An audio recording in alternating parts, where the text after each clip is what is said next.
Good.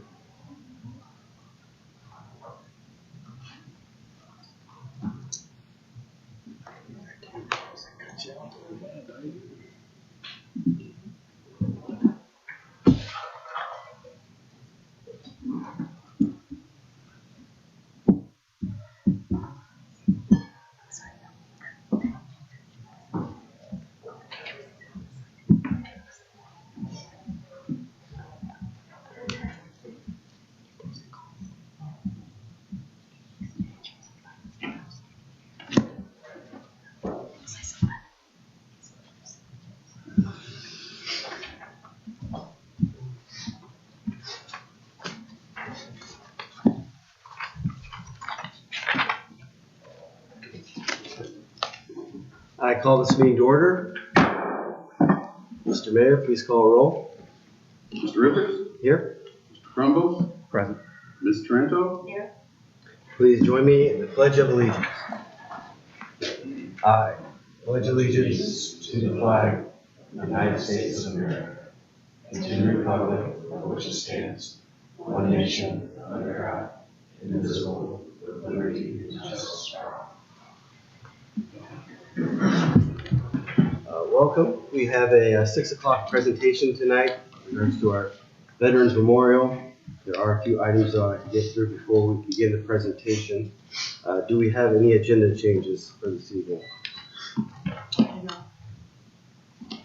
I have, under fiscal office report, we're adding a then and now purchase order. And also we have a liquor permit for the board's consideration. I just wanted to point out that liquor permit, we did it at the last meeting. Sorry? The liquor permit, we did it at the last meeting. Same one? Mm-hmm. Yeah, we got two for a nail salon as well. I don't know what's going on where they're sitting in more than one. Yeah. It's interesting. I just noticed it was in the last meeting's backup, the same one that was in The this allure, meeting. you remember how they sent multiple? Yeah. And we're required to respond by February 24th. And we gave consensus. And we responded. Okay. So, It had the same date on it of January 22nd, so I don't know what the deal is. It's the same exact thing as happened. All right, well, it's I'll up make to the sure. board what it wants to do with that. We'll just approve it, just. Sure. Anything else? Do we have any public comments this evening for items on tonight's agenda? Not on tonight. Okay. So that takes us to our 6 o'clock presentation. And for our Veterans Memorial, I want to welcome the principal of EDGE, Buzz Baresi, and landscape architect Cameron Starbuck.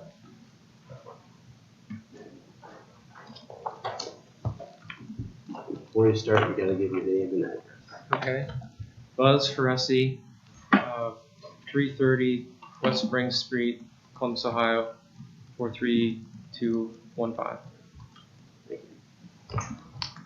I'd like quickly to pass out. I have some copies that I could also pass out that will also show this in a little bit more detail. Thank you. Appreciate that.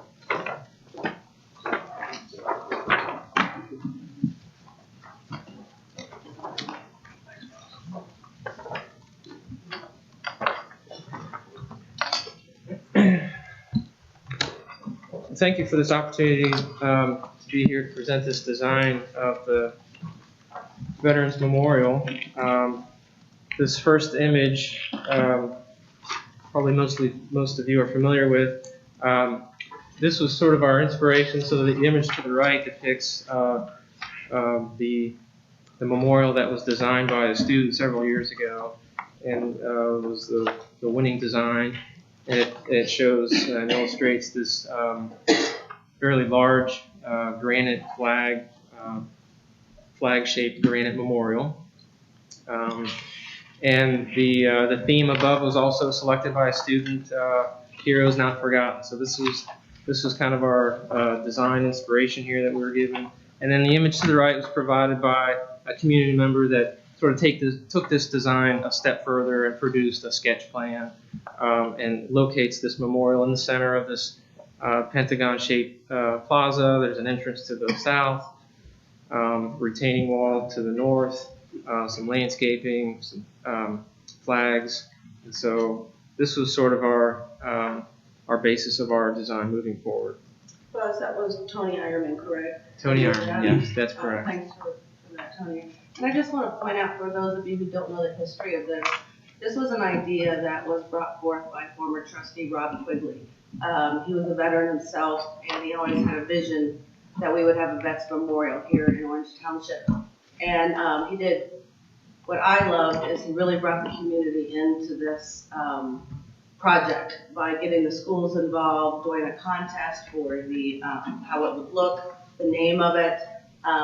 They did a walk for veterans to raise funds for this project. And of course, the raising of the funds is very much a very ongoing project. And I know that Trustee Grubbles will help us as we move forward with some fundraising. But I just wanted to give a little history of the beginning of this project and where it came from. And to see where you've taken it, Sure. is pretty amazing. Thank you.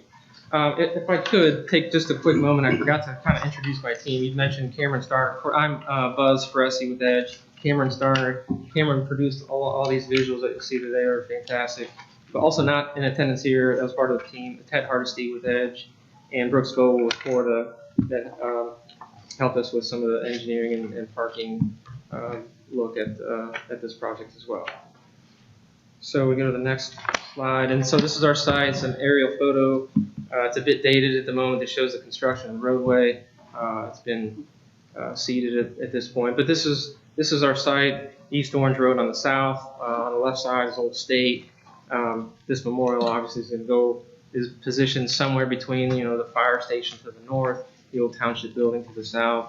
The area to the right is the sledding hill. I will point out there are a number of trees on the site. This design will maintain, preserve all, but I believe there's one or two that might be removed. But for the most part, we're keeping all the trees and supplementing to it. There is grade change, as you know, from the fire station down to the township building and the parking area below.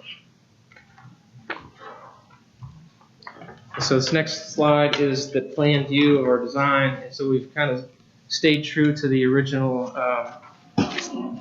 images on the first slide. We have an improved parking lot. It starts from the south and work north. It shows about 30 spaces of parking that can be added to this. We have sidewalks that then connect the memorial space, and it's a paver plaza. We have a star-shaped pattern with using two different kinds of pavers delineated by a concrete curb. Our granite flag memorial is positioned in the center. At each tip of the star, we have flagpoles that represent each branch of the military. We'll see here shortly. And then the back is a granite wall. It does two things. It's not only decorative and can show some imagery that we'll see shortly, but also serves a function for retaining. There is, it's relatively flat till you get to a certain point, and then it really ramps up. There's roughly 12 to 15 feet of grade change from the fire station down. So we have to take up that grade somehow. We're doing that with a decorative black granite retaining wall. So this next slide shows kind of a vantage point from Orange Road looking northwest, and it kind of shows rough scale and size. You see the parking lot in the foreground, the township building to the left. Again, you see the retaining wall in the back of the memorial area, taking up some grade. You see the flag poles and the flag memorial that's in the center. This next view shows a little bit closer shot of the memorial space. Again, the 5 flags representing the branches of the military. We have this pentagon-shaped plaza with benches. The center feature, again, is the granite memorial in the shape of a waving flag. The flag will be done fully in granite. The stars and stripes will be delineated with sandblasting. It's resting on a pedestal wall. We'll say that's also black granite, roughly 3 feet height, and you can see there are bronze medallions on the face of that low wall, again representing the branches of the military. This space, so each side of the plaza is roughly 40 feet. From one end to the other, it's about 60 feet. But the figures in that image kind of shows you gives you a feel for the scale and size of this. It would accommodate events. If there's a Memorial Day event or something that would occur here, it could accommodate a large group of people. We've also kind of opened up each side, the landscaping, so that people can kind of spill out into the lawn area if there is a larger event. So there's openings, not just one sidewalk that leads you into the space. And again, the flags, the center flag, obviously taller than the 5 others. I'll also point out in this image, we start to see on that back retaining wall, we had the opportunity to do some laser etching and imagery of military scenes. The technology with that has really advanced so that we can do some photorealistic imagery of military. It could be as simple or as complex as we want to take it, but there's certainly an opportunity to do that. The next image, again, we're in the space at this point. We're kind of eye level, and it really starts to show some of the detail I've mentioned. The Granite Flag Memorial starts to see the size and scale of it. It's roughly 5 feet tall by about 9.5 feet wide. Again, it's all solid granite, sandblasted to depict the flag. It rests on this sort of pedestal wall that's circular that shows the seals of the military branches. And you start to see on the back retaining wall some of that military imagery. Again, this is kind of our placeholder imagery. This could be as detailed. It may warrant a commissioned artwork of some sort to finalize that artwork. But and then beyond that, there's some shrubs to kind of help define the back of that. You can see that the space isn't completely, closed off. It's semi-private. It has a little bit of perimeter landscaping to help buffer it, but at the same time, it's not completely walled off. Is the price for the laser etching that you see in the photo here, is that inbuilt to the rough estimate on the back? Yeah, Okay, yeah, good. that's an all-in number. I'll get to that Good. shortly. One thing I'll also mention on this slide, you can see the 2 different kinds of pavers. There is the opportunity for you all to do a donor program where you can, maybe 25% of these pavers, and I would recommend it's maybe the outer pavers just to keep them away from the centerpiece. But perhaps a portion of those pavers can be etched or engraved rather, and as a donor opportunity. That would help for fundraising. I wanted to, when you brought that up, I wanted to comment on that. I know there was some intention on fundraising through that program. Some of the other memorials that we looked at when we were sitting down took 2 different approaches. One approach is either pavers, the other is the granite, like a name plate, if you will. Yeah. I called both of them. This was a couple years ago when I got involved, and we were meeting with Ted, and there were some mixed feelings on the pavers from it was in Minnesota that I spoke to a place that did the pavers, just from a deterioration, also the thought of people kind of walking across them and stuff like that. Right. The other memorial there used like a granite plaque that they could affix to the wall post construction. And there's opportunities to do that. In fact, on the very next slide, so this shows the entrance area. We've shown this freestanding entrance wall that says "Heroes Not Forgotten." Under that says Orange Township Veterans Memorial. But the space to the right is certainly an opportunity that you can place either plaques or lettering that's a little smaller to recognize donors that make maybe more significant contributions, whether they be private residents, local businesses, corporate, however you want to do that. But there's oftentimes significant contributions made to things like this that you might want to recognize in a different way, but there's an opportunity to do that on this wall. And this is a pretty prominent, this is the first thing you see when you walk up the sidewalk. You can see the grove of trees, the memorial space to the right. And again, it's fairly open. It's not so restrictive and closed, but at the same time, it has a little bit of landscaping around the perimeter to help define it. We had talked about going an arch. Is that still considered or not? We studied that, and we felt that it really started to take away from. So from this view, that's looking straight in. We studied that arch idea, and it really started to kind of take away from the flag beyond, and it felt a little bit heavy. But we looked at it, and we kind of settled on some kind of an entrance, a freestanding wall design element instead. We thought might work a little bit better. Plus, we have these trees in the foreground that kind of helps create this entry threshold as well. Frames it. Right. This view also kind of shows some opportunity that, when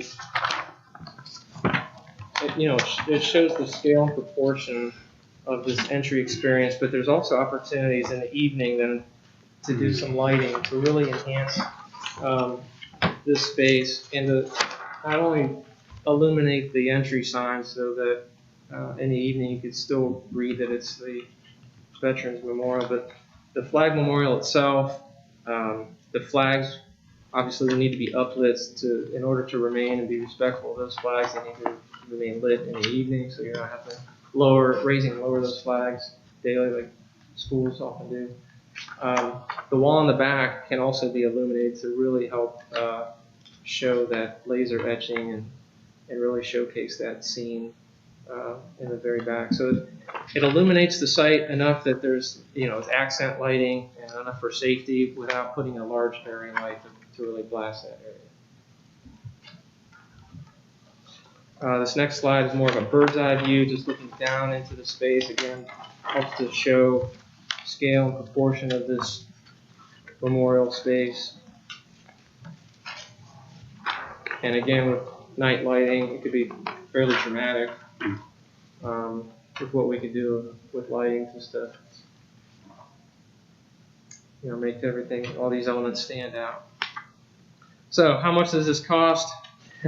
So the memorial itself, includes everything: the memorial flag, the walls, the pavers, landscaping, flagpoles, etc.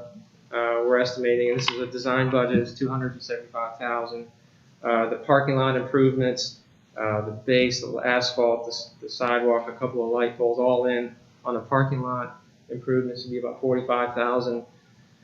Soft costs, we included that because that's the realistic part of a project like this. So soft costs include final design and engineering. This is just kind of a basic design. You'll need those bid documents to actually get this thing constructed. So you need those final design and engineering documents. You need things such as geotech, like soil borings, all the permitting. So all that would add up to roughly $50,000. So all in, we're looking at $370,000. Again, I can't stress this enough. This is a designer's sort of budget. We're trying to get you close to what the magnitude of cost would be so that you can zero in on something for your fundraising efforts. And whether that's, occurs in 2 or 3 years or 5 years, but at least it gives you some idea on what the magnitude of this all-in design would cost. I wanted to just say thanks because it's really well done. It's been a long time to get to this point, and for a lot of unnecessary reasons. So now that we're here, it's a relief to see it. And a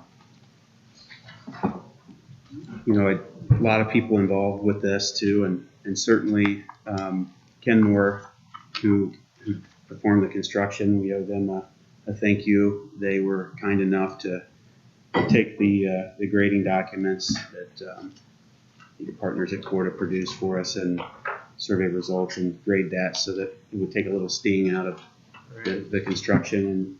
And this one's interesting. It's come a long way with regard to how it'll be handled and financing. And post-construction, who manages what. We had, I guess it's been a couple years now, the attorneys kind of got together and a private attorney and a former township council and talked and worked through who would do what. And the idea was always to get a 3D rendering so that we could start fundraising and Right. ultimately navigate to construction documents and bid documents so we could dial in. Right. But And that's this the is reason you just saw so really many neat. images today. That's to help you all in those fundraising efforts. That imagery can go a long way just to help to demonstrate what this thing could look like and help with fundraising. We've had a great time designing this thing. We applaud this community's efforts in creating a memorial space like this, and we think it's fantastic, and love to see it come to life. Yeah, the numbers favorable. I think some of the others that I looked at were a lot higher, and so when I saw that, I was pretty happy to see that it was ballpark, of course, but where it is. I think that now with the 3D rendering and the community, if we can activate the community around this, that it'll go pretty quick. Would be my assumption.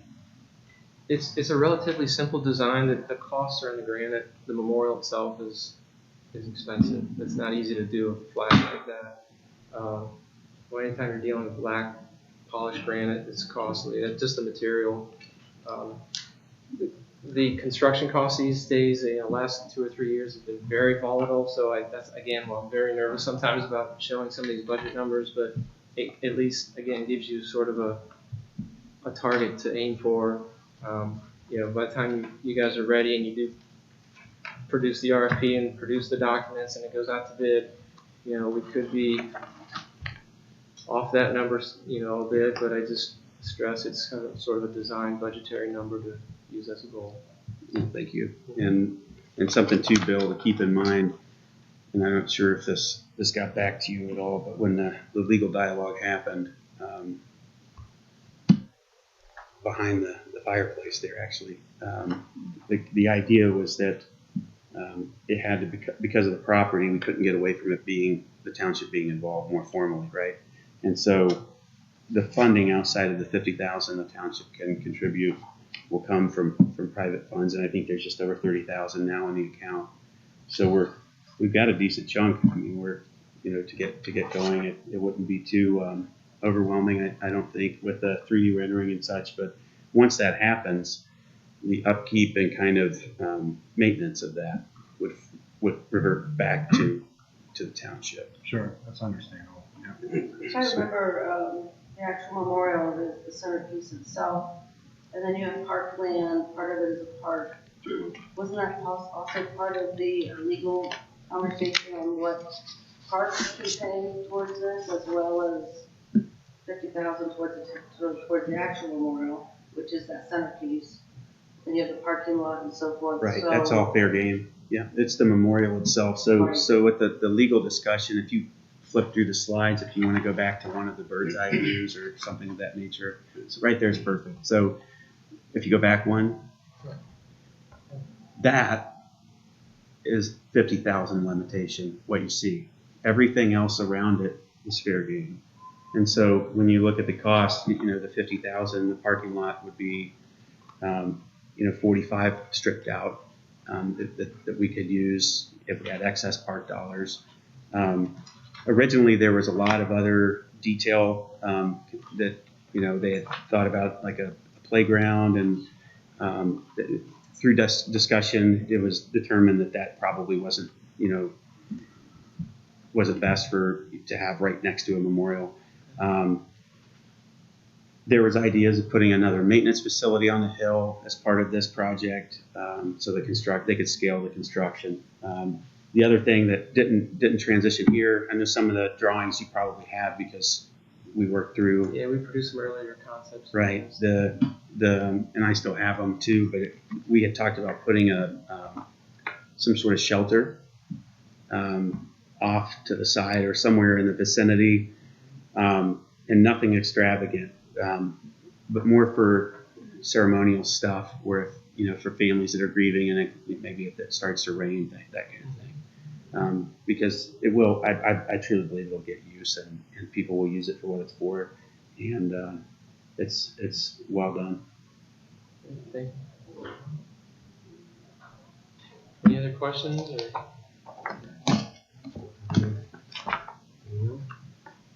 I take it we're all in agreement to move forward with the project. Oh yeah. We can align on path, but I don't think there's any doubt we should move forward. Thank you, Buzz. Thank you. Very much appreciated. Thank you.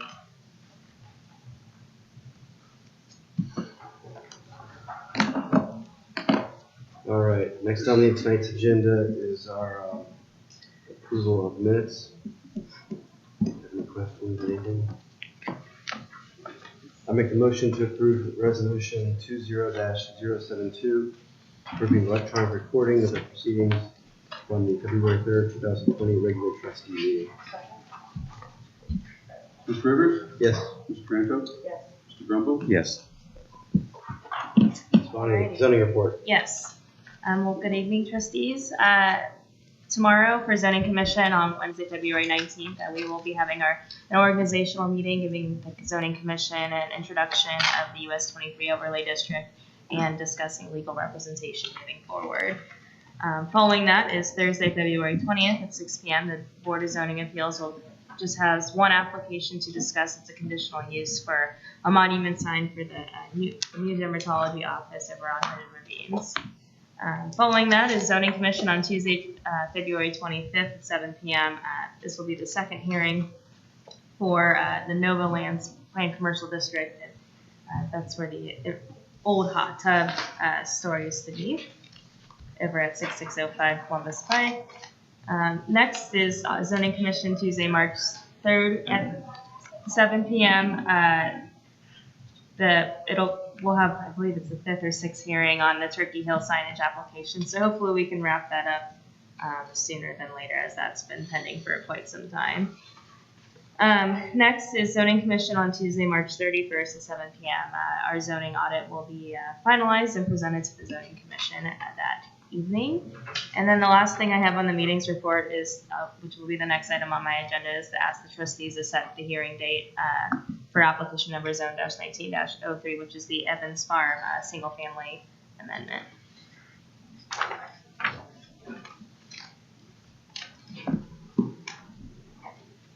So are we okay with setting the hearing date for this trustee meeting? March 2nd.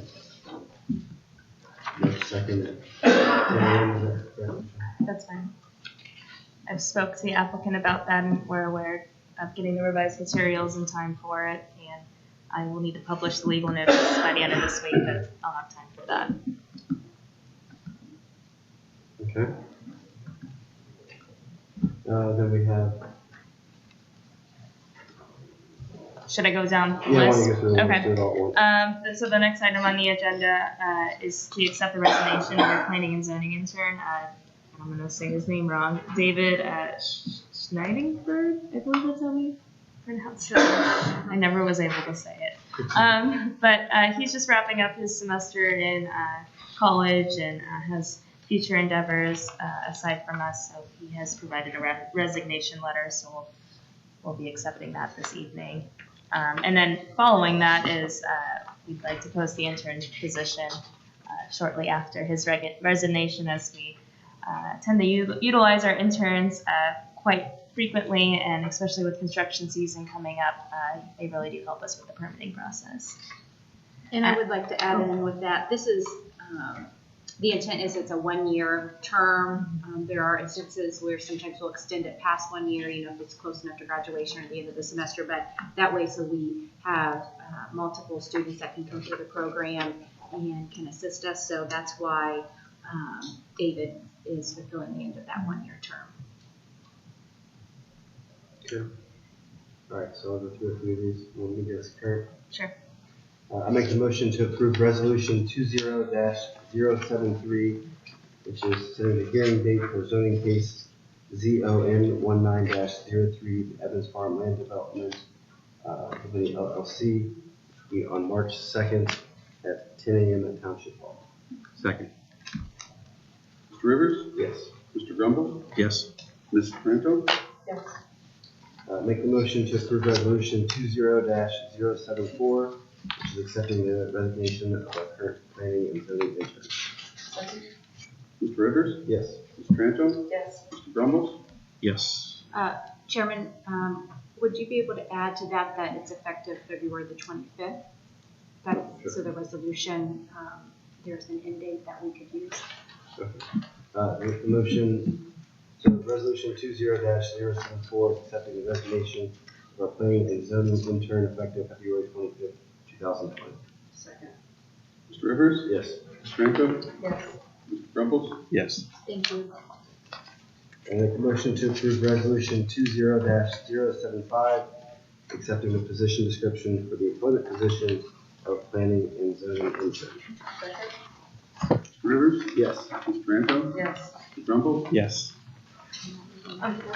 The last item I have on the agenda is discussion and update regarding the US 23 overlay district. Delaware County Economic Development put this visual together that shows our timeline that we're expecting for the next foreseeable months. And I wanted to share this with the trustees, and I plan on sharing this with the zoning commission tomorrow evening. They have received it in advance, but we'll be discussing this. So just to give a brief overview, we plan on, our next step is to have a stakeholder meeting. I've been working with Delaware County Economic Development to putting a list of people that we'd like to invite. We sent a couple of those out today. And following that, we plan on launching a survey, which again, economic development will spearhead that. And we're going to try to do as much outreach as possible, which is the exciting part for the township. After that, on April 9th, we'll have an open house meeting inviting all residents, business owners.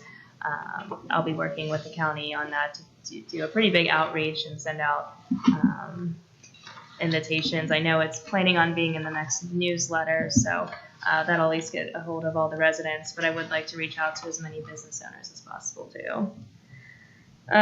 Following that is on May 28th, that's the intent to have the first draft of the overlay district, and that will go to Delaware Regional Planning Commission first, and then we would forward it over to the Township Zoning Commission in June, mid-June is the plan. So if anyone has any questions on that, I'm happy to answer them, but I wanted to share our timeline.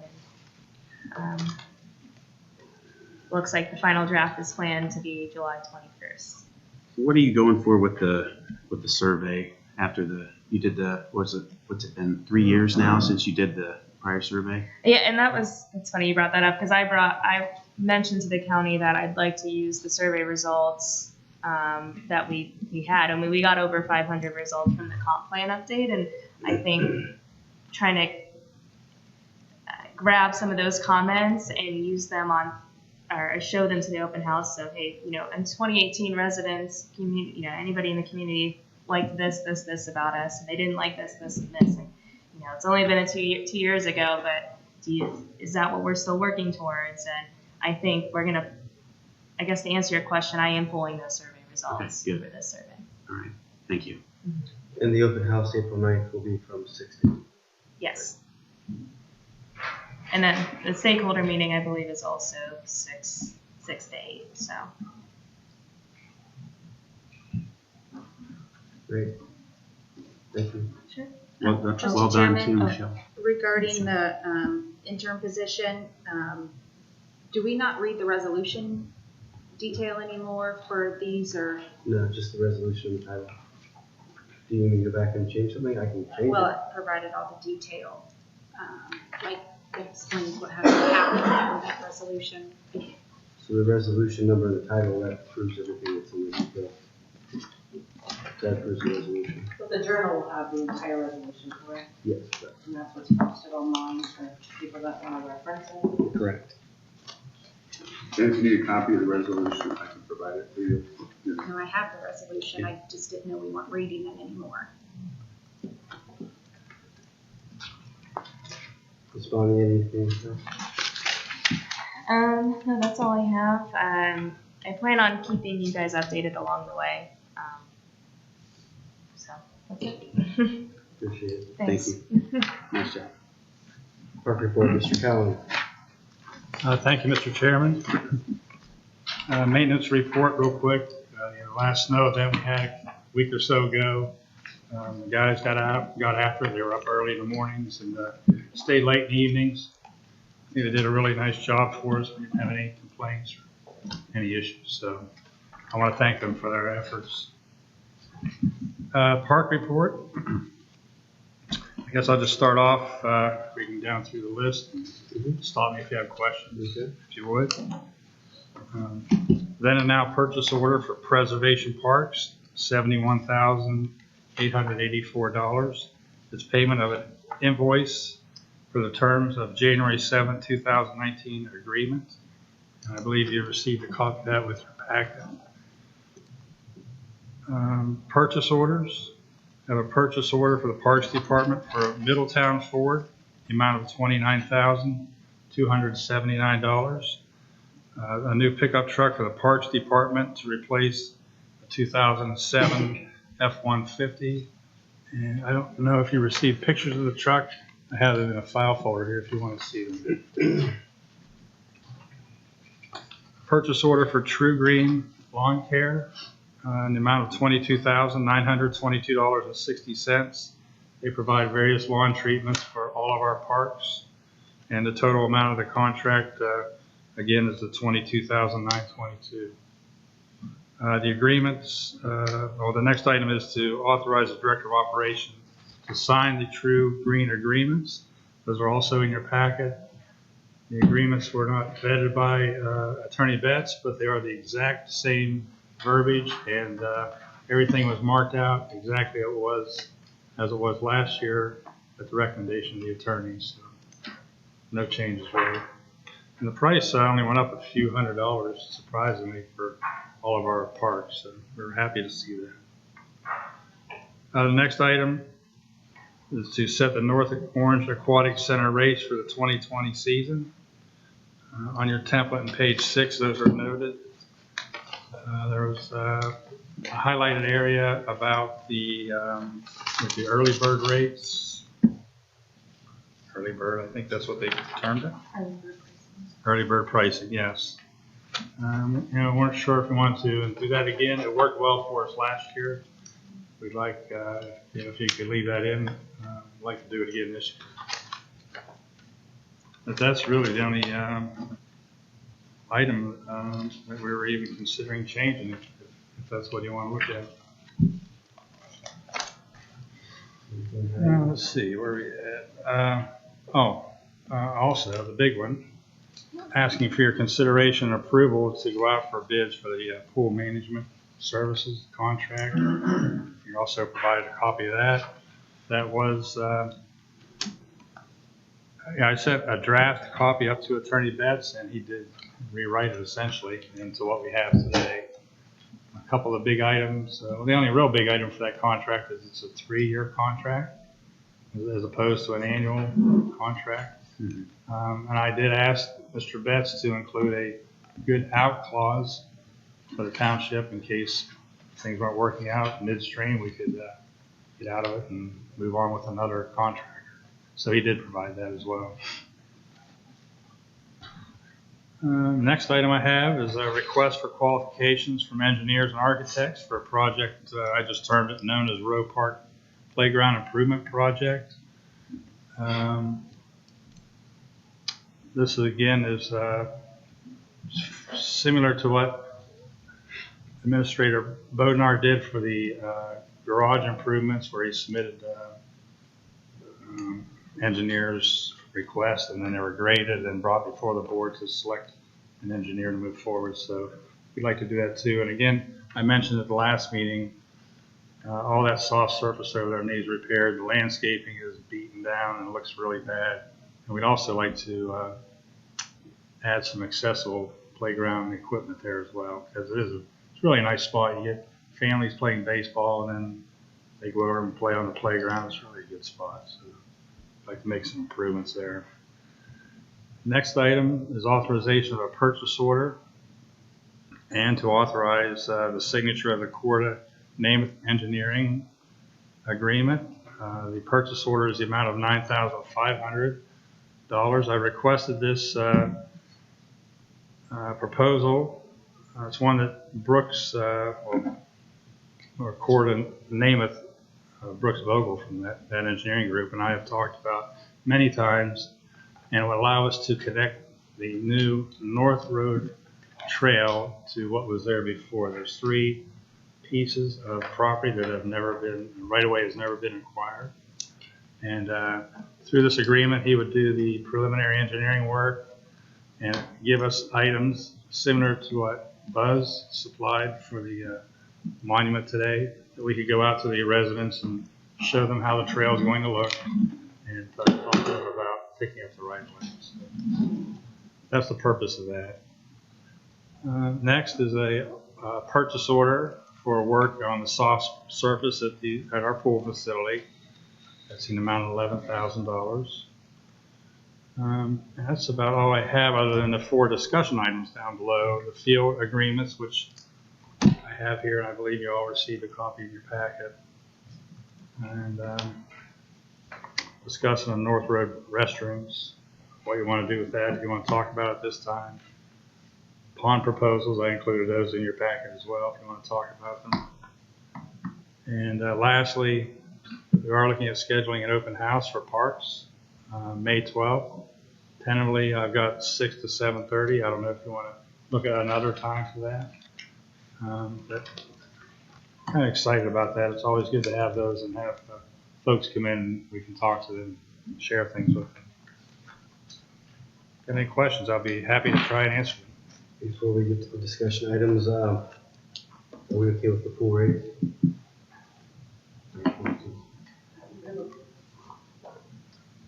We need to do a study on that. That will probably take quite a while. So I suggest we push that to next year and start early, perhaps at the end of the year or even January, on getting rates from other areas, what our costs are. Are we even getting close to breaking even? If I may, I had a long conversation with Mr. Mayor today about that same thing. You know, we really pull numbers off to give us a good feel for the revenue we've generated and what our expenses are. And at this point in time, we really can't. But that's what we're going to work on this year, Yes. setting that up so we can differentiate exactly hours spent on the pool, any maintenance items on the pool. We'll know at the end of the year exactly what we spent and fully made. So, Thank you. you're welcome. The only thing with the pool, regardless of what we do, I will say that if we contract out or not, we've got to start to look at the entry, just from a both, you know, people walking in and not, you know, checking in on their way in, or just from a line, a queuing up and that kind of thing. So when we get the responses and we start to work with these groups, I do want to make sure that we set aside time and work on that, because we talk about revenue and the fiscal component of this, and you know, it's if you look at social media and you kind of look out and hear chatter in the community, I think there's a decent amount of revenue that we're not capturing there. Probably midway through last season, just real quick, if I may, we did hire a second gate attendant to sit by the gate, check people in. You're not going to catch everybody you want to, but you do have those walk-ins. Hopefully it's going to help. We are going to rec desk this year, be totally on rec desk, and we're going to have key fobs available for everyone.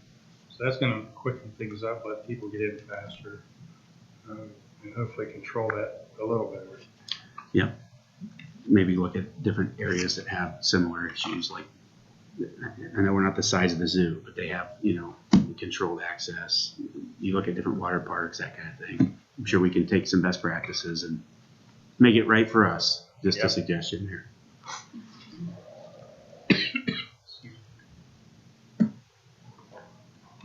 I make the motion to approve resolution 20-076, authorizing the issuance of a bid and out purchase order for preservation parks.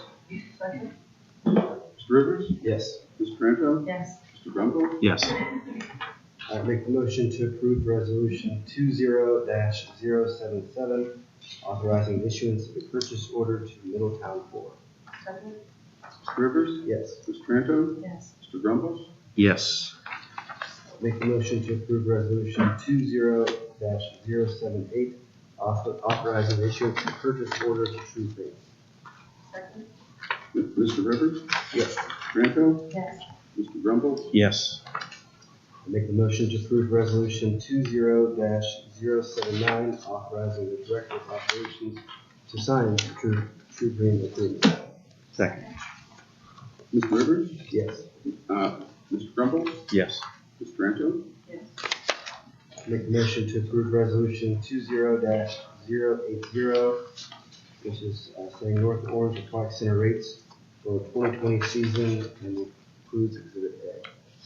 Second. Mr. Rivers? Yes. Ms. Trento? Mr. Gumble? Yes. Make the motion to approve resolution 20-081, which is approving letting a request for bids for a 3-year combined contract for operation and management for the Orange Township, Ohio swimming pool and swimming pool concession stand. Second. Mr. Rivers? Yes. Mr. Gumble? Yes. Ms. Trento? Yes. Make the motion to approve resolution 20-082, authorizing the public announcement of calls for requests for qualifications from engineers and architects for a project known as Roe Park Playground Improvement Project. Second. Mr. Rivers? Yes. Mr. Gumble? Yes. Ms. Trento? Yes. Make the motion to approve resolution 20-083, authorizing Director of Operations to sign the support and name of engineering for task number 2020-01 agreement. Second. Mr. Rivers? Yes. Mr. Gumble? Yes. Ms. Trento? Yes. Make the motion to approve resolution 20-084, authorizing the issuance of a purchase order to Fort Namath Engineering Incorporated, task number 2020-01 agreement. Second? Mr. Rivers? Yes. Ms. Trento? Yes. Mr. Gumble? Yes.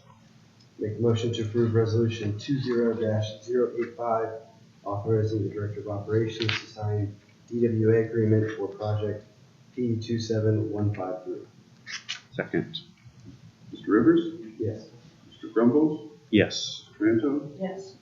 And make the motion to approve resolution 20-086, authorizing the issuance of purchase order to DWA Recreation Incorporated. Second. Mr. Rivers? Yes. Mr. Gumble? Yes. Ms. Trento?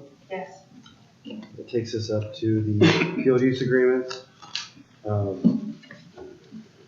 Everything, any issues or comfortable with? Nope, I received all the field use agreements, I think it was last Friday maybe, or the last day to get them on the agenda, whatever that was. Yeah, I got to go ahead from the folks at the county legal office. So. I would like to say thank you to the prosecutor's office publicly, because I know we've been hammering them pretty good with work, and they had a assistant prosecutor that had some time away, and I think that the two came in short order, two of the others, and got these through pretty quickly when we were here working last week. So. Yeah, it worked out really well. I will have two more coming for Little League Baseball at Roe Park.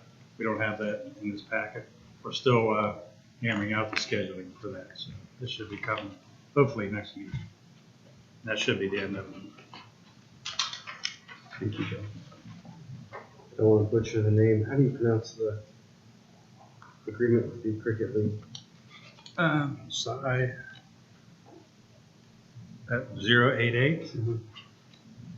Side Nadella.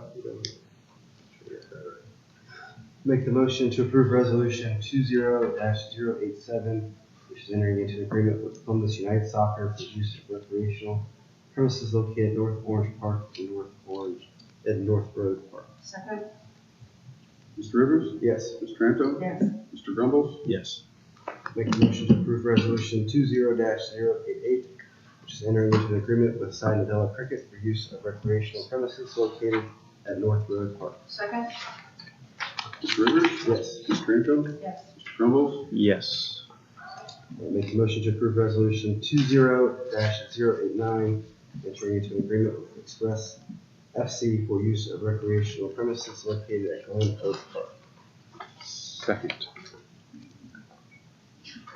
Mr. Rivers? Yes. Mr. Trumbull? Yes. Ms. Tranto? Yes. Make a motion to approve resolution 20-090, entering into an agreement with Olentangy United Soccer for use of recreational premises located at North Orange Park and North Road Park. Second? Mr. Rivers? Yes. Ms. Tranto? Yes. Mr. Trumbull? Yes. Make a motion to approve resolution 20-091, entering into an agreement with Olentangy Rugby for use of recreational premises located at North Orange Park and North Road Park. Second? Mr. Rivers? Yes. Ms. Tranto? Yes. Mr. Trumbull? Yes. Make the motion to approve resolution 20-092, entering into an agreement with Polaris Cricket Club for use of recreational premises located at North Road Park. Second? Mr. Rivers? Yes. Ms. Tranto? Yes. Mr. Trumbull? Yes.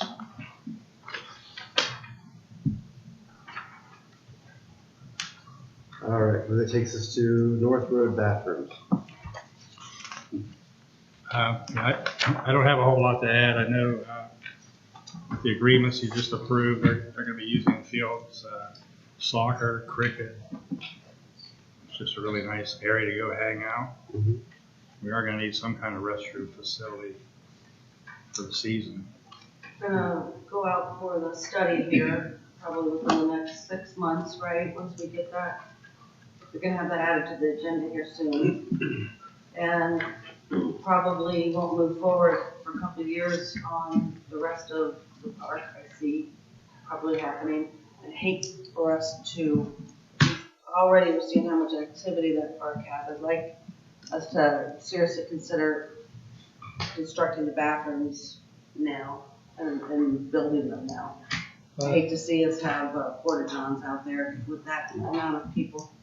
Yeah, that Court of Namath, they had a nice restroom Mhm. facility design. Looks really, really nice. And I don't see that moving, even with the design that we're thinking of around it. I don't see any reason why the bathrooms would even move. So I don't see why we couldn't move forward with that. And I hate to see when we have a park levy that people are so supportive of it. I hate to give them porta potties when we could give them a real bathroom. I'm fine with, Deb, I'm happy to support that too, to get a bathroom in place. I would like to look at the construction. I know that was something we had planned to do. And so I'm in every week, at least a day. So next trip, we can sit down and look at those blueprints and go over it. I know there were concerns in the past over the. What if I talk to Mr. Vogel, see if he can just pull the restroom part of that out? Maybe give us an update, estimated cost.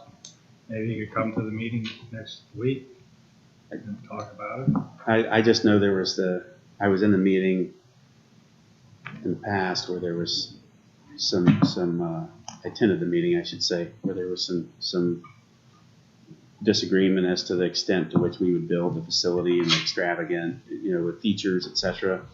But I do agree that we've got to look at some sort of restroom facility in the park.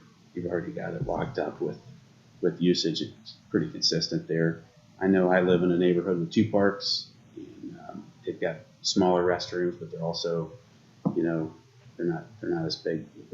Well, one of them is just as busy, I suppose, but the bathroom at that facility is a far cry from what was presented at North Road. So we just have to find out, where we're gonna meet and get it done. When will League Place begin? We have a I start date. have to look at those schedules, March, but it's April, soon, May. it's within, next few weeks. So, Cricket starts real early, I think. yeah, so I would definitely have a porta john company or have something, because if basically we started tomorrow, which we're not, but just the reality at the time, but we're gonna need something there when these things kick off. Sure. I'll take When care you of talk to that. Brooks, if you don't mind, I'd like to get a pulse on, regardless of which way we go, how disruptive construction would be to field use and parking and that kind of thing. Just to get an idea, get a pulse on that, so that if we do get the opportunity to go sooner than later, we can communicate that out to the community and let them know they're with us, we're improving, that kind of thing. I'll do that and I'll report back to you. Thank you, Bill. Oh, you're welcome. The township pond proposals. Yeah, should be a copy of those in your packet. Those are from last year when we had the pond expert come in and look at our ponds. Those are the two ponds he said were way, way too shallow. That's why they're always covered with algae. There's no dead light in the ponds. So I called one of our engineers that we had at his recommendation that we had on call, and said, we don't do that kind of work. They recommended the environmental group that we had the proposals from. I called them, they came out, looked at the ponds, and that's their proposal. The fees really just include, engineering work up front, no construction, nothing like that. I think the ones at the North Orange part are to be, they're recommending they be dredged out. The one back here, I talked about turning that into a wetland, actually. But they're options, they're options that they talked about. So I don't know if you want to move forward with those, it's really your call. I have to prepare, purchase orders and do all that stuff. I just provided them for your thoughts and discussion if you want. Which I don't have to make a decision tonight, but I do think that the time's coming, we definitely gotta move forward with some plan of action for this one. What was I remember that discussion too. I was at that meeting too. This was the wetland, right? That was the idea, the one behind us. That was an option, wetland or dredge. I think you favored the wetland, right? Either way. No, not necessarily. The one, People like water features. Mm-hmm. oh, they do, no doubt. That pond, there's always a lot of people fishing or just messing around, but that pond, the dam has a lot of issues with it, specifically trees. Those roots become conduits for water, and he was surprised when he walked the site that there weren't any wet areas on that dam. That could easily happen. You get a root that rots out and Are you talking about here or over at North? behind us here. Okay. But, yeah, the backside of the dam's all planted with big established trees.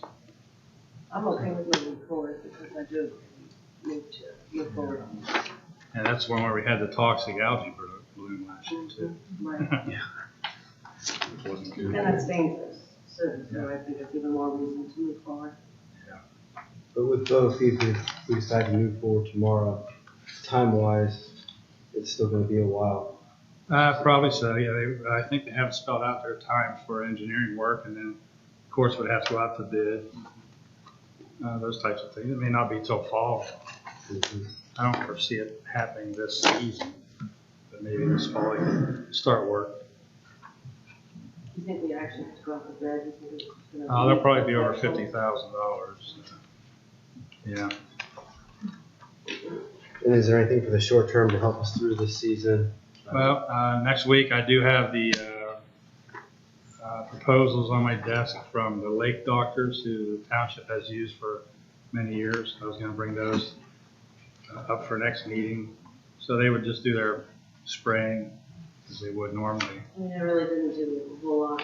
Yeah, I know.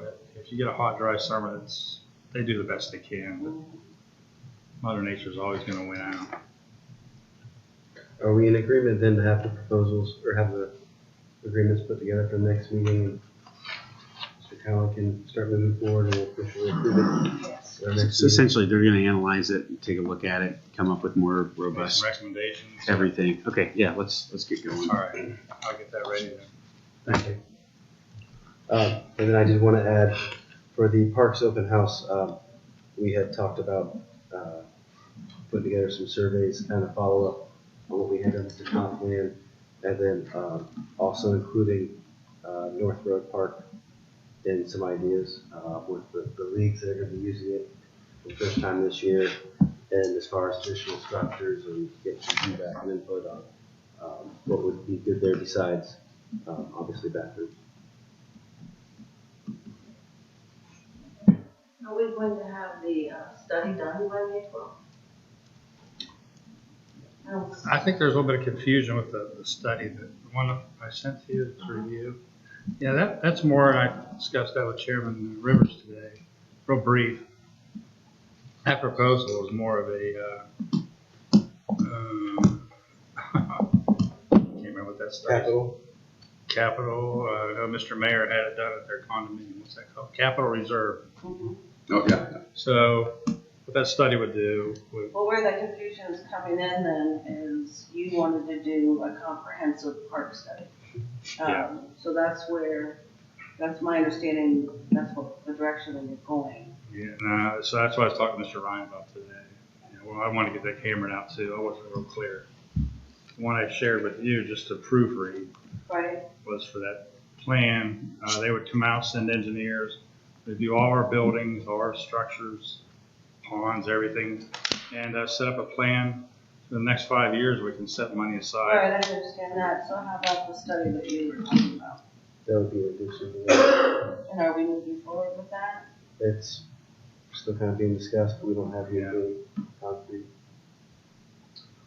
So if this May 12th, what is it you're looking for on that day? Well, what we had discussed was just kind of an update on the current trail system, connectivity areas that work, because we obviously have development over the years. So we have some new parts of the trail system. Our current, obviously with North Road, having some surveys, and then we're getting some input as far as our current park system, and maybe some things that we could add or change. Just kind of an update on, because like I said, our last plan was done in 2010, I think. So kind of just to show where we are today and some thoughts on future additions or plans, and just give a chance to get some input from our residents. Downside to that is these open houses aren't attended very well. So I don't know that you're going to get a real good feedback or even survey. I would even suggest a survey in the newsletter. Maybe something online, or it could go out via email. Survey Monkey, is that what they call it? Those are all things to think about because our open houses aren't generally attended very well. So I don't know that we're going to get the feedback that we're actually really looking for. Mm-hmm. I think the hope would be that we have enough in the open house that it draws interest and gets obviously the attendance that we're looking for. We had good attendance for the comprehensive land use, but we I were also reached out to hundreds Yeah, of people. Right, and we were working with the students, OSU, so they had outreach in the community to bring some of that back. It doesn't look like we have that this time, so there would have to be, identified, like what is it that you're looking for? The board would have to decide, what is it, or the committee, if you're putting out a survey, what information you want, and then once you get it, how can you glean that information to use that for future? Two, we're moving a little fast in that we don't have our communication and outreach committee set up. We don't have the committee set up for parks and Vets Memorial, etc. I hate to see us put the cart before the horse also. Well, I think that's why we said May. Obviously, the weather changes, so people are thinking more about the outdoors, and it gives us 2 months to prepare. We haven't done anything in a while, so hopefully it gets the draw and the attention and the attendance that we're looking for. If it doesn't, it doesn't, but it's, worth a shot. We have listservs too, right? Parks and stuff like That that. outreach committee could really assist us in this. We have listservs with parks and stuff like that. People have signed up for, right? Like interest. So Yeah, I don't know the numbers, it's probably not real high. I know when we had our parks and road open house last year, we only had a couple people. who maintains the listservs? We do, it's an opt-in, it's not automatically that you're on it. No, I understand. Who has the list of the bank of? Nancy? Yeah, I think Nancy would have access, Okay. the administrators have access to it. I think, yeah, anyone that has access to the website admin part, I think you can see how many people Mhm. sign up for it. We just don't have. We don't have a lot of people on the Yeah. list. Okay. I think if we had discussion and dialogue on trails, you'd see a lot of people come. There's a high interest. And one of the things that's beautiful about coming off of a campaign when you're on foot, walking through neighborhoods, is you talk to people and they share their interest, and consistently heard trail connectivity and trails was a number one concern, predominantly for people that are north of Lewis Center Road or on Lewis Center Road, just because they're paying for parks and utility that they're not getting. And so I know we've spoken about potentially leveraging the GIS specialist and so forth to come up with an updated visual or a map of where we are, where we're not, where we're planning to be. And so I would encourage that we. That's in the works, I believe, Okay, for the open house. great. Yeah. And I think that would go a long way. People are excited to see that. And it helps us visualize, much like the memorial and everything else. Visual is better. And then we can start to look at that visualization and decide where we want to invest our time to get the most utility and make informed decisions as far as the money we're spending on acquiring right-of-ways and that kind of thing. So I encourage you to keep after it, and I'll help any way I can. And good job. Yeah. Thank you, I appreciate your help. Thank you. Chief Noble, Public Safety Report. Good evening. 4 items on the public safety report. The first one, if you recall, back in April of 2019, Paul Gretsch retired from his full-time firefighter's position. He still lives locally, has shown an interest in coming back part-time, and I think would be a good asset to the department, given his knowledge of the department, his prior experience, and knowledge of the township. So he's passed our pre-hire requirements, so I would ask that you appoint him back as part-time. Item number 2, we received 8 coffee mugs as a donation to the department. I know I sent you a picture, but I also brought a live model, if you will, or not so live, but an actual model of it there for you. The reason why I ask you to accept this donation is because of the logo that's on it. 1-800-BOARD-UP is basically a reclamation company. They'll come out to properties and, if requested by the insurance companies, to board those up and or protect them after a disaster. We do not personally use them, nor do we call for them. This is strictly through the insurance companies. However, they are a friend to the fire service. So by dropping those 8 mugs off, I would ask that you accept those, and then I'll split 4 at each station.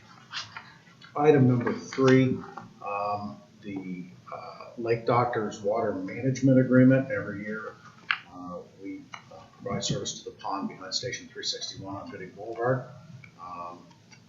A good portion of that pond is Township, another portion is the property behind us. But because we utilize that pond for training, we use that pond for pump testing and the like.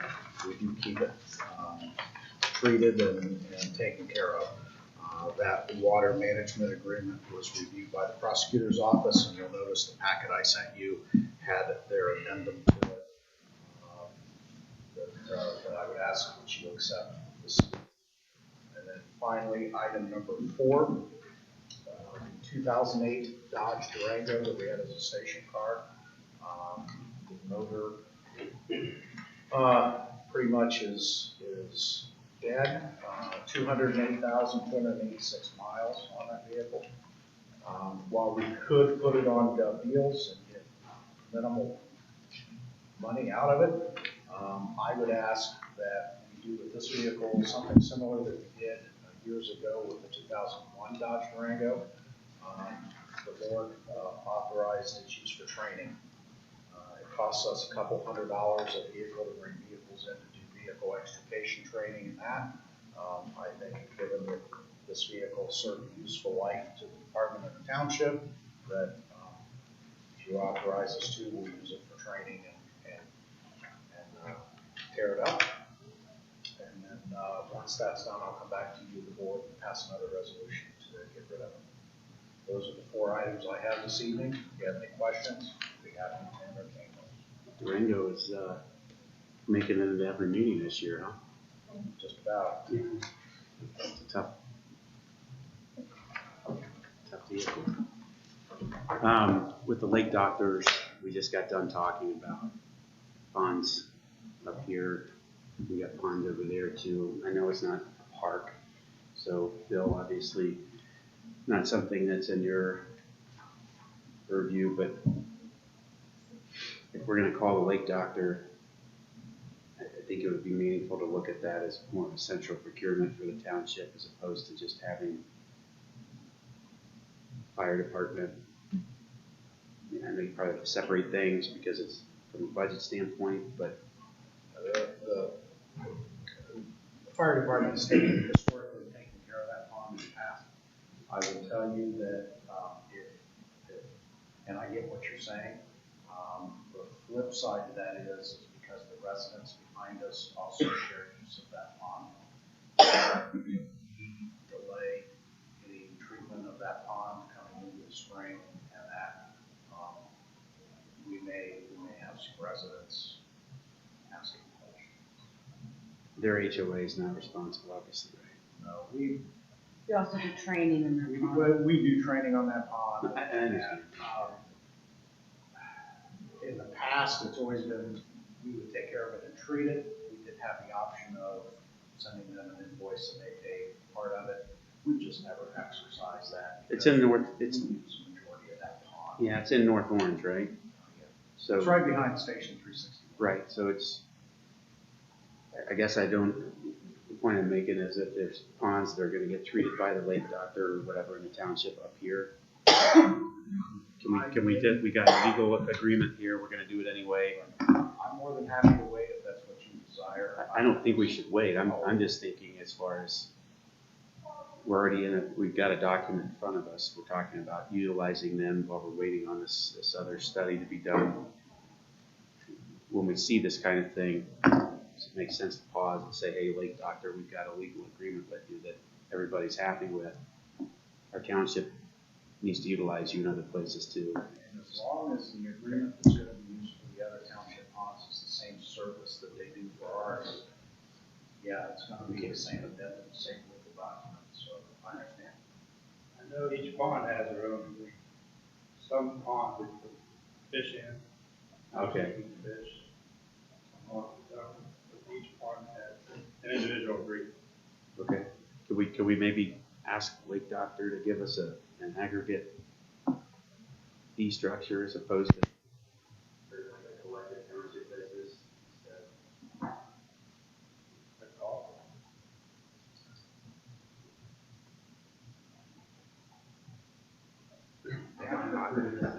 Between Bill and, yeah. So we approve today, please, check. Sure. Yeah.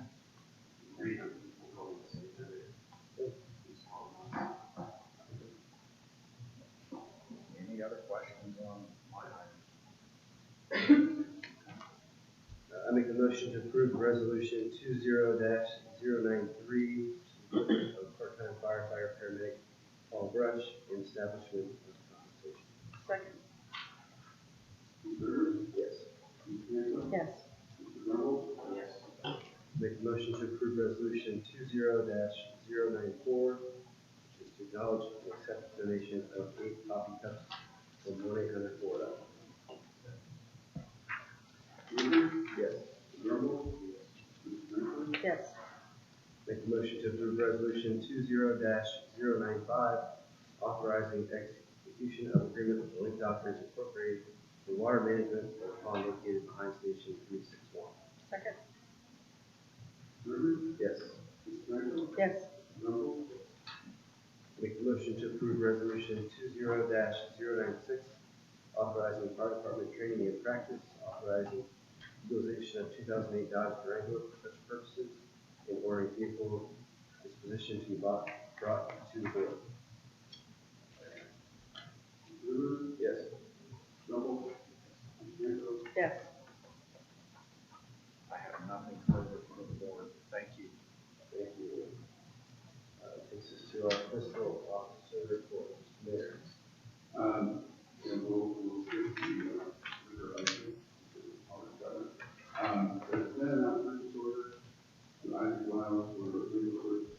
If you look at the wording of the resolution itself, you can see what happens when you copy and paste it. It should be purchase order to Isaac Wiles, in the amount of $7,000.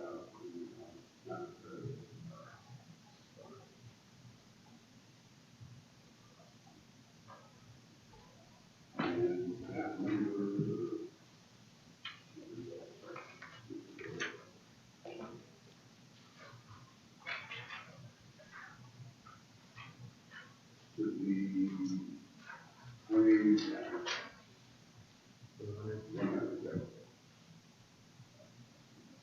I make a motion to approve resolution 20-100, authorizing the issuance of in and out purchase order to Isaac Wiles of $7,040.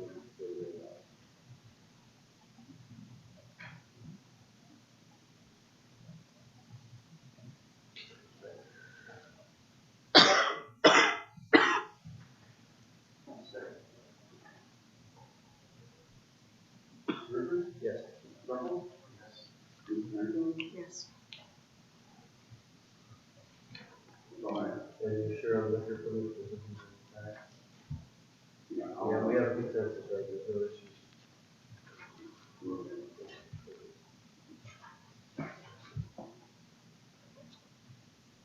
Takes us to old business. We have the table item regarding reception position. Kevin, updates, anything to add with the rest of that? So I think it's through the today here in the and a list of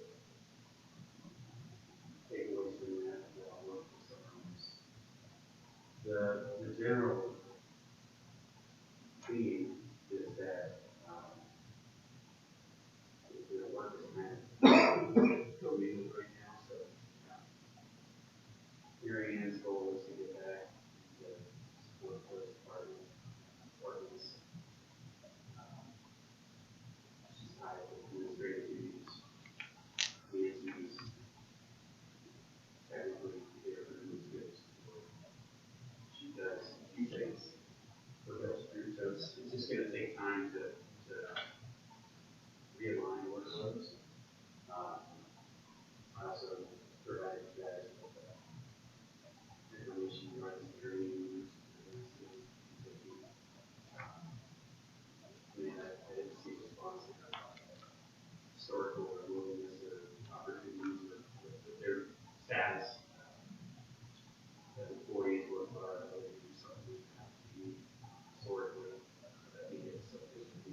both of them are okay now, the work they're doing.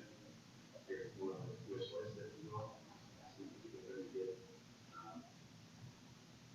we came up with some tools and things like that. I mean, we've already taken care of. We've got quite a good bit of feedback from them. They both sent me in kind of the goals and what their qualifications and skills and strengths are, which I thought was great. So, we just have very complimentary. So, I don't think that right now we need to rush into this, especially as we approach it, bringing in a new administrator. It's something that I will transition with the kind of top person. Massive list of notes that we have to digest and transition that over to them.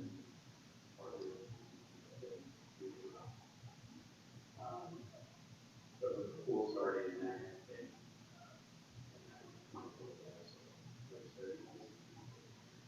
but again, we had to get another person out of the pool. We've used temporary help in the past, but Yes, switching the rec deck, I think that won't be a problem. Usually they communicate with me too, a lot of it. They're here primarily to do full pass. Right. for the short term, if I'm with bringing temporary help in if that's the help with the workload. The only thing we talked about in the past is the demand for the pool, really justifying this as being an asset to you that we're looking for. I really look at it as talking, it's a tremendous value to spend the day with them. And then if you look at getting their roles isolated, they're kind of crossing and both of their strengths are naturally just doing what they need to do to get work done. So, both are, they're engaged in doing what they have to take. They're both doing do a great job. Outside of that, with the internal several things that we talked about,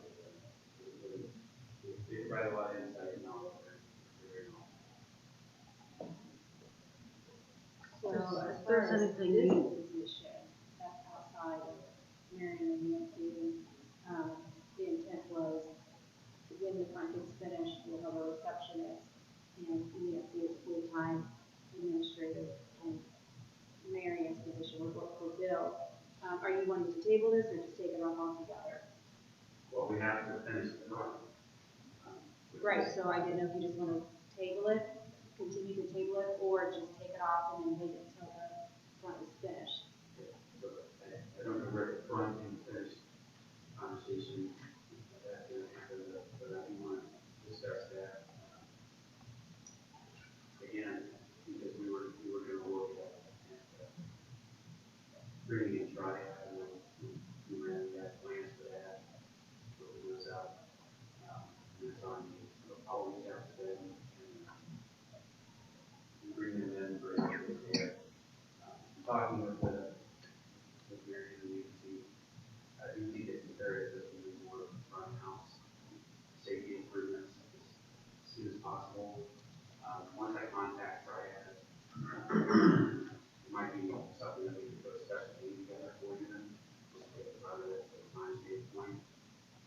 But it is a concern for me personally, and I think with the right, it should be pretty simple. The one reason I haven't reached out to Triad is when we talk about current capability, build separately. So we'll do that. So I think I'm here to take off until we get tried. That we, and then Not here. All right. the position is Christian, is gonna, we're going to sit down and do that. We'll do that. That takes us to new business. We have several items for new business. First, we'll discussion regarding public records. Yeah, so that's, I put that on here, I didn't know what I would have.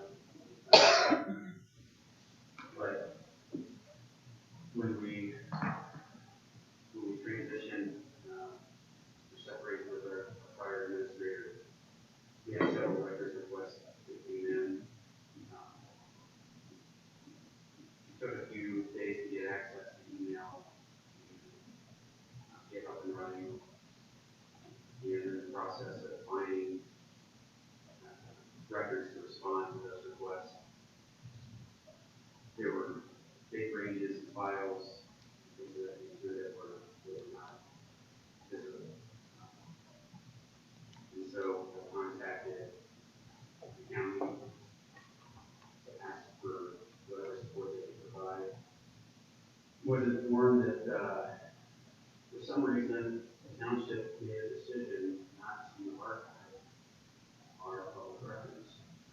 So if you want to bring that up as a huge kind of concern for me personally, I will be recommending that we change that practice formally. Looking in the past with what's happened with public records, I think that it's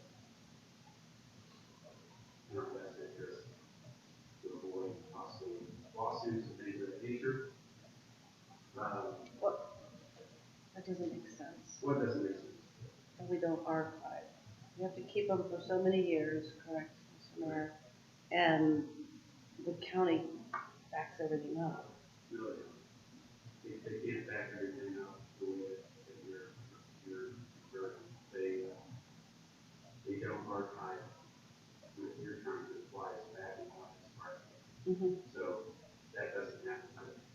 There's periodic data captures that are cyclically written over.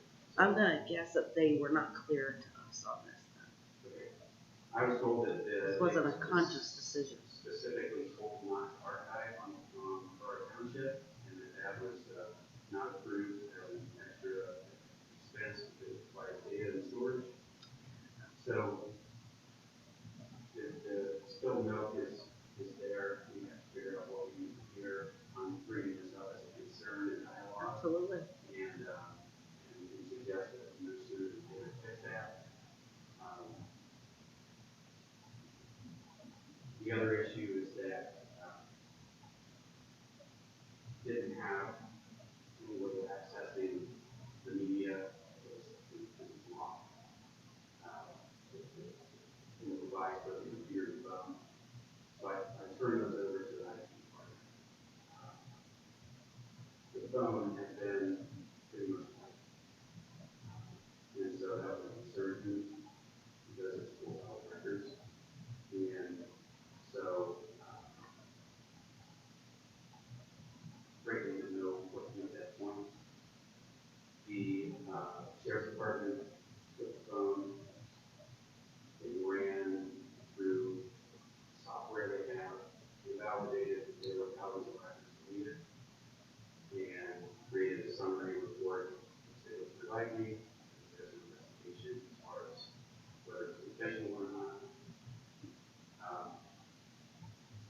And so, from my perspective, I think that it's in our best interest to utilize our attorneys that are not in Delaware County to take over from here because they were involved in the separation agreement. It's going to be a problem because it outlines the fact that all township properties in the Green Township. So I would like them to get involved from a record recovery standpoint, first and foremost. We have his emails, right? There were 1,500 emails that I recovered first. So there's some problems that I would rather just not deal with and let them take care of. Now that it is a legal issue, I really don't want to be involved. So with my work, the sheriff's department has the records. They're not capable of providing them. They have a criminal unit, not a forensic data recovery unit. They don't want to be involved in that component.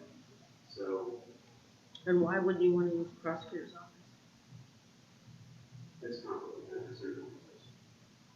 I would think that would only be if it had to do with one of us, not an employee.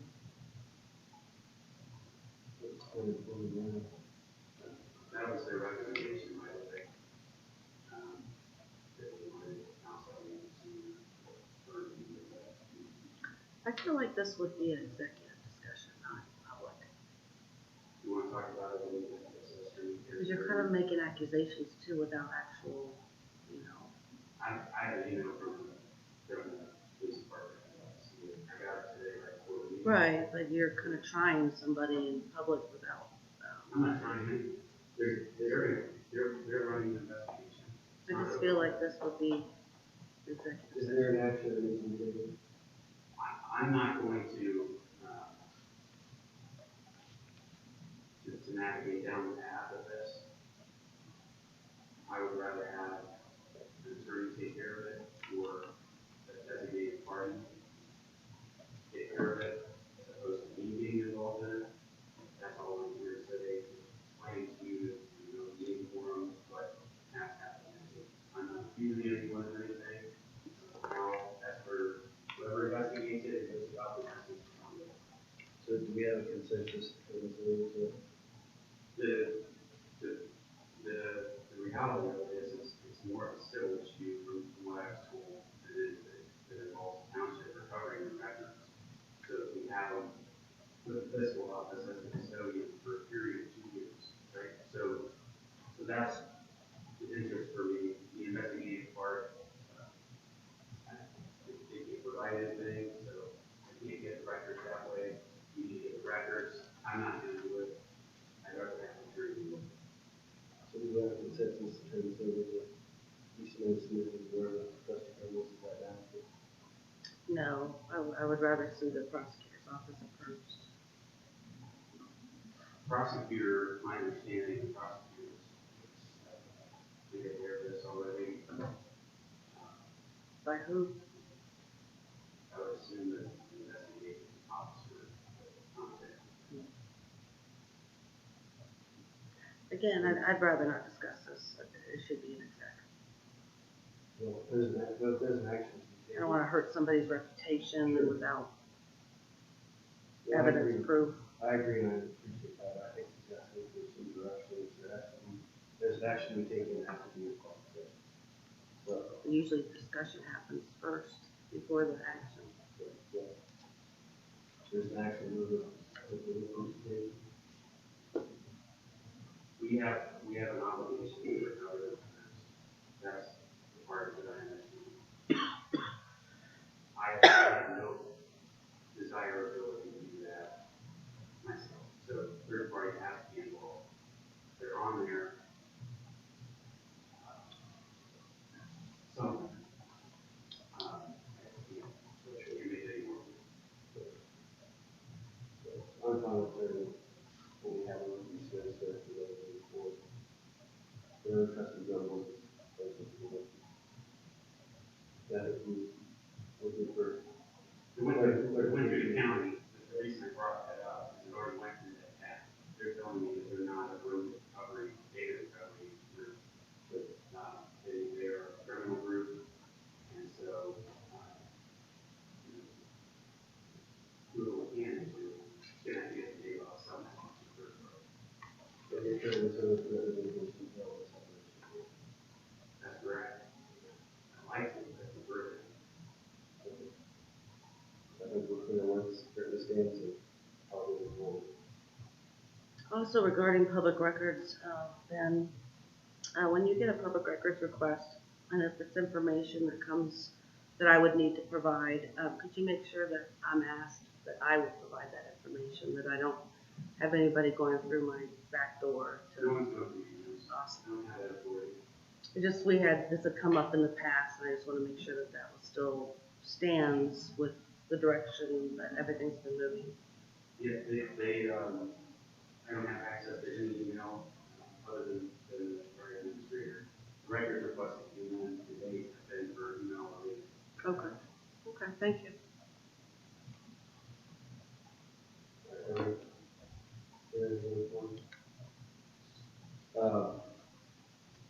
Next item we have a discussion of possible action regarding administrative matters. So, I touched on these earlier. A couple of things were done, priorities, was working here. One relates to public records. There's email I mentioned before. We had approved records requested in the township. That's in use now. It's in policy that we passed, and it's updated on the website. The purpose of that, and I spoke to one of the prosecutors the other day about it,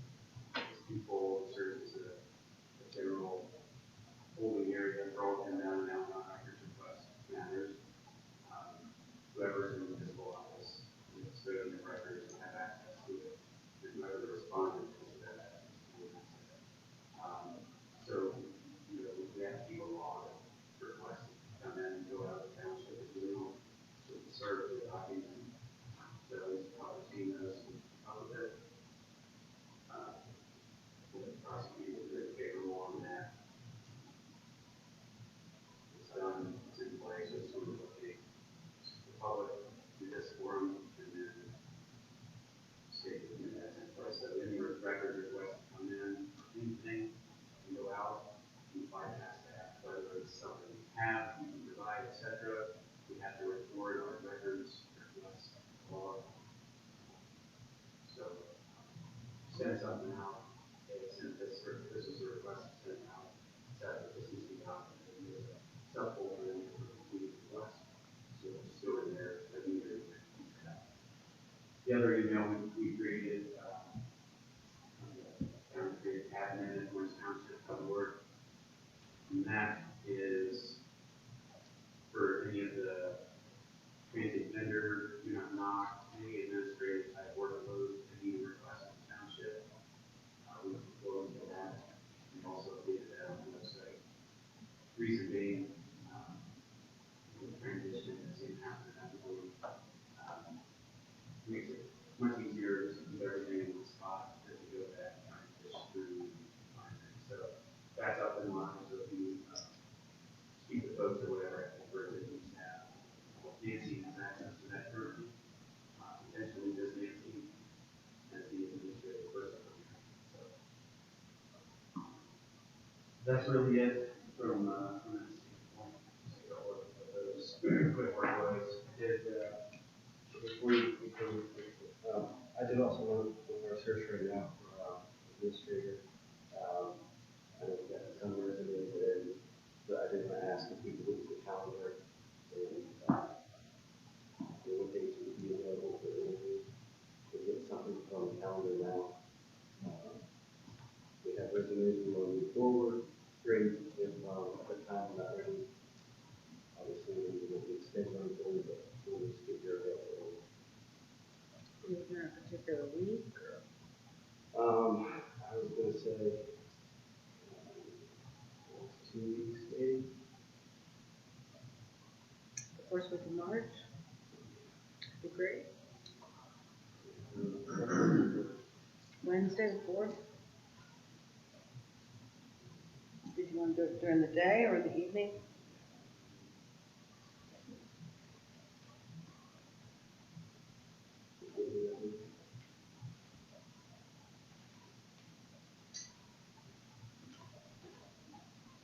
We want to move it up. We pick a date for the last day, or last week of February, and we pick a date for March 9th to 13th, and then, depending on where we're at, resumes, we can go forward, or, so I guess, like the last week of February, Thursday, the 27th.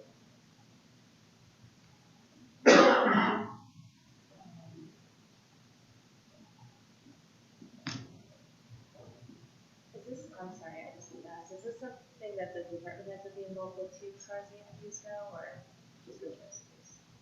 It was like a four when we met, after this surgery was, for part of that. We usually that happened previously, we decided to do that. You want me that big? Sure. I'm available on the 28th. I just want to make sure I'm available to go through the interview process. It's also something that you had to do with different, we can have, sure, make sure it's a good chance. February 27th, in the afternoon,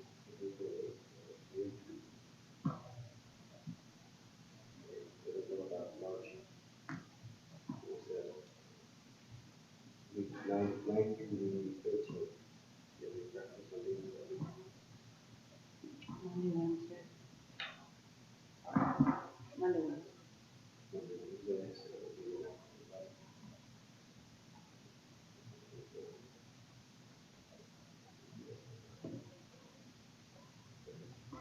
I can set them up sooner than later before we fill everything out. And So what are those days? February 27th afternoon, February 28th, or March 9th, or March 11th. The 28th and then the 11th, all day, with your, Michelle and I will not be available. Well, I can also see the candidates, obviously. We only have 4, honestly, so by the time, if you do get the scoring process like you did, that's been out pretty quickly. The position closes on Monday, the 24th, end of day, so, my recommendation would be to continue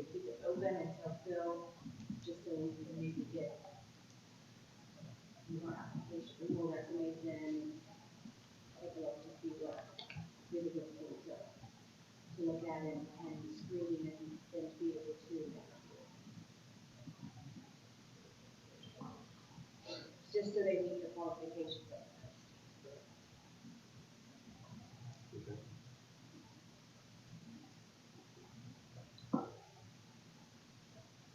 Next item is OTOP. We came up earlier today and we did a different opinion as far as the pace and speed would be necessary coming in, something we certainly consider, but this is kind of the outline that I came up with. Didn't really react from a prudent standpoint, but subdivides kind of the workload in the communication side and outreach campaign. Obviously, we can see where we're at. Essentially tie it back to each of the department heads where possible. I'm open to the board. Well, and I feel like in 18 we had the branding project that we talked with Polo and branding, and that was the majority of what the focus for that year. Last year there wasn't a whole lot of direction. I think as a board we really need to figure out what we talk, just like the other aspect parks. I think we need to lay out what is the issues that we're going to tackle, and what is it I kind of find really people feel about some solid direction. I agree. I think it's 14. That's just the design kind of workflows and kind of where things fall. This is something you're doing in the past, but we delineate it out into 200 people or people.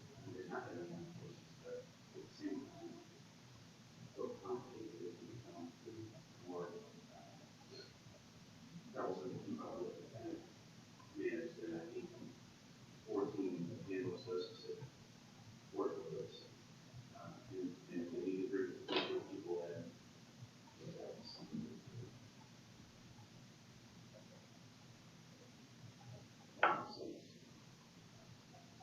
This is a great vision. I think we need to simplify it right now and grow it over the years.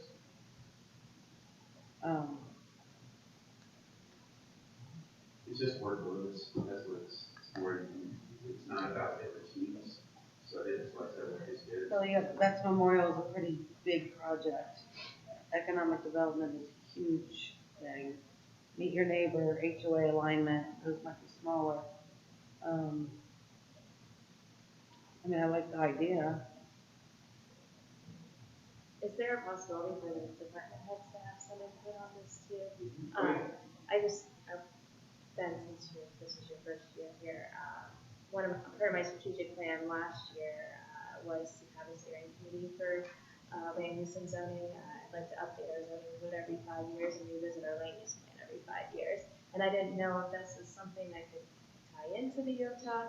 I've been kind of staying behind the scenes, but I think based on the structure that I've heard so far, all the department heads will have an impact on this and be part of it in some fashion. And I don't know if this is an opportunity for me to have that in there because that's something that I've been wanting. There's no lines in that flow chart yet. There we go. It's still there. So you can add as many bubbles as you want. That's what it's there for. Draw one. I don't want to add too many bubbles, but I mean, if there's some good bubbles, we can. If you guys have suggestions, you can email them to me. I'll put it in there, and then you can X out or circle or rearrange, however is best. But the idea is that just thinking through this was that our team would prioritize and work through that, these big projects with whatever. Is there a possibility that you could share what you've created so far so we can have a starting point? Maybe it sounds like the best way to have my copies right after this. The next step is to share this with everyone. get input from the team as far as, right now what their needs are, and use that, as I agree, I think we simplify what our current needs, and, I don't know, tackle that with the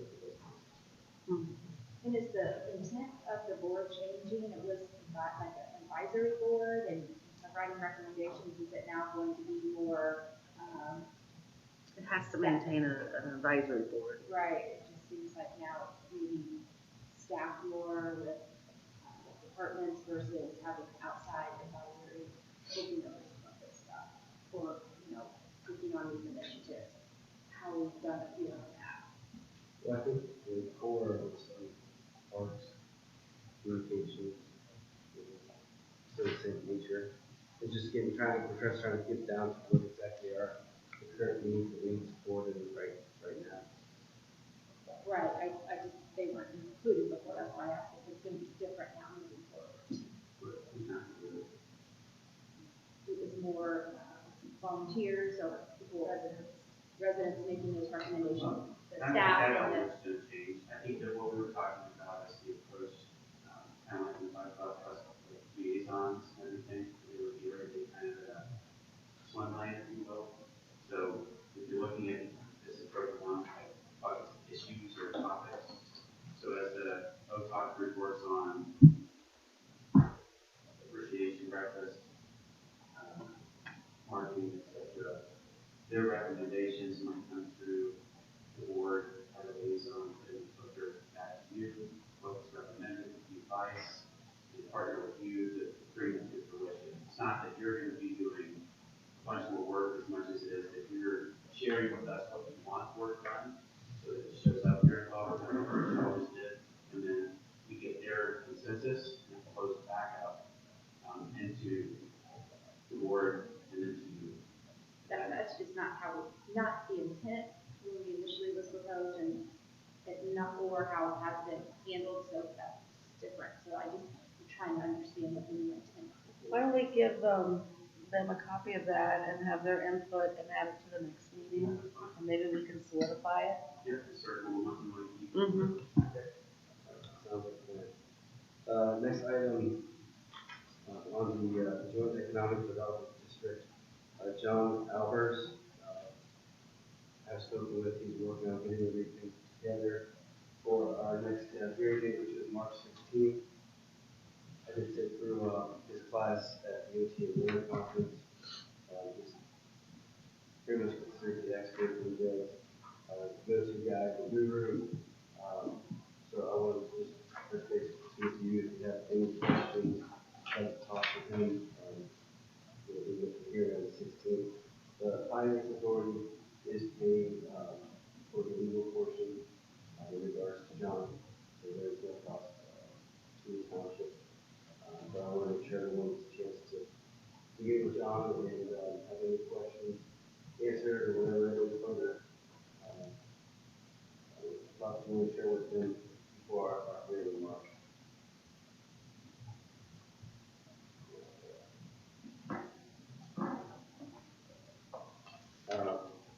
I included at the back of your packet, just kind of an example, we discussed this before, kind of a new agenda. I wanted to share, just has the resolutions with the titles and their breakdown of, presentation or maybe we have certain meeting besides just our activity, our business. We currently right now, we ask for 3 reports, and then we have our department heads going around with the reports at each meeting. Do we want to look at how our reports are being turned over and possibly make any changes to how that's handled? I feel like it's a little bit repetitive. There's a lot. It seems like paper for our department heads when they're going through and updating things. And then we come to a meeting, and then we kind of go around. I just feel like we maybe can streamline that a little bit better at the same time on all ends. I mean, does anyone, as far as we do you feel they're necessary that we get? to spend the time reviewing them, see if there's interest in changing what we're doing. I think it's a great way for them to keep us in the loop of what they're working on. Because many of the things that they discuss in their reports doesn't actually come out in the meeting. At the same time, I know it's very time consuming for you when you should be working on a lot of other things. And when we meet one-on-one, obviously you can keep me in the loop or with them. So how do you all feel about those weekly reports? You can be honest. Concept first came about.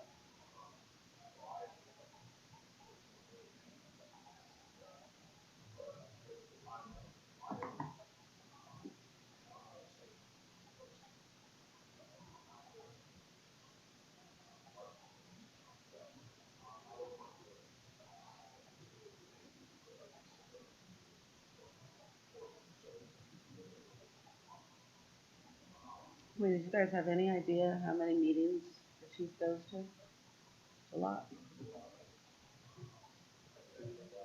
Mhm.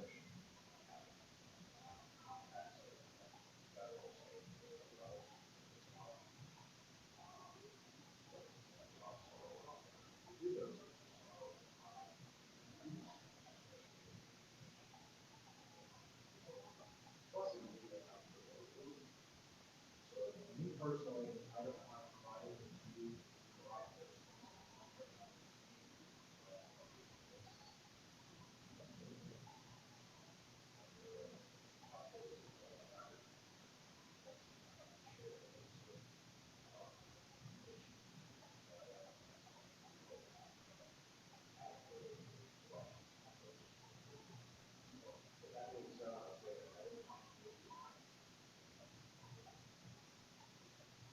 My perspective, if I can walk into just to be working through and work through. Private sector, that's all your challenge to go out and really so dial into them and make it perfect.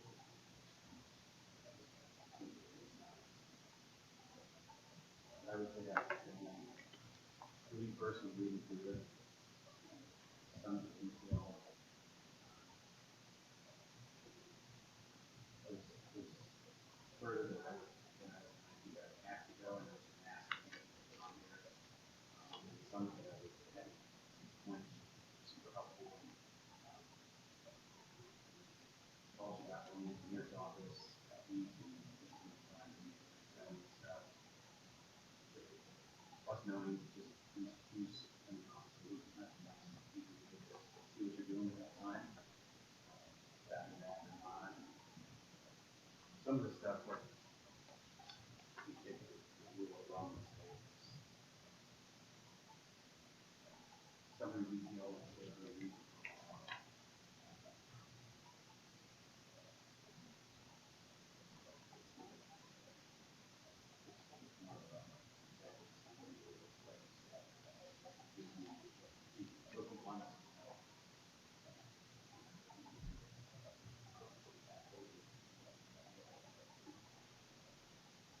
so if you want to discuss as a team, if there's any changes or things that you think they make more sense, uh,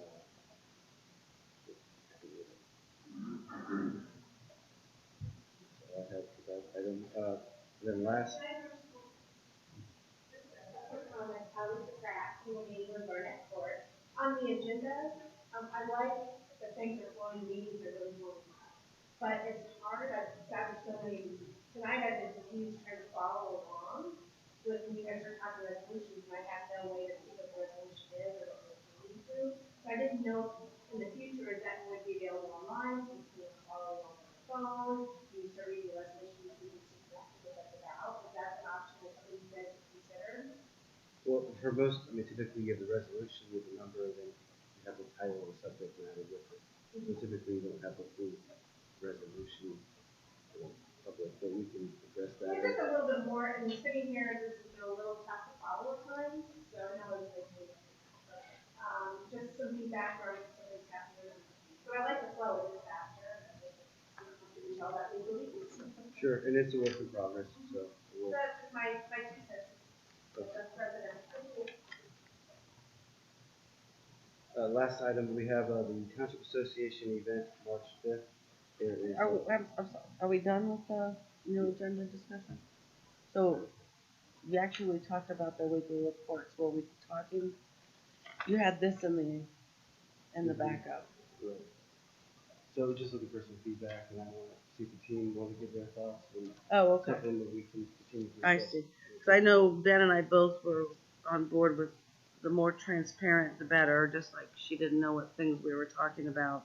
Right. Dollar amounts, and then like in the here, you don't even have the discussion of certain topics. And some people come because of that discussion. Sure. So that's kind of a big thing with me. So, and that's kind of what, that's the work in progress here is, how do we streamline this so it's easy enough, to follow, that it makes sense time-wise, but it also shares enough information so it makes sense Mm-hmm. of what's being discussed and what's being passed.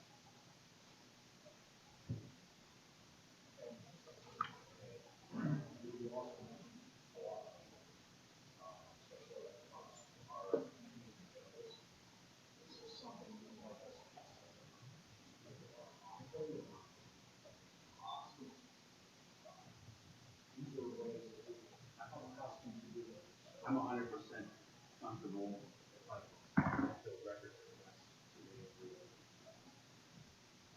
forever down the line. I read through it again more times while I'm waiting for it to load. So it's one of those things where we have a sufficient, again, this is like kind of you're reverting back to us. You don't have a preference to. You should know too that it actually, your section gets always put in twice. Mary Ann does it and you do it. So you should coordinate that with her.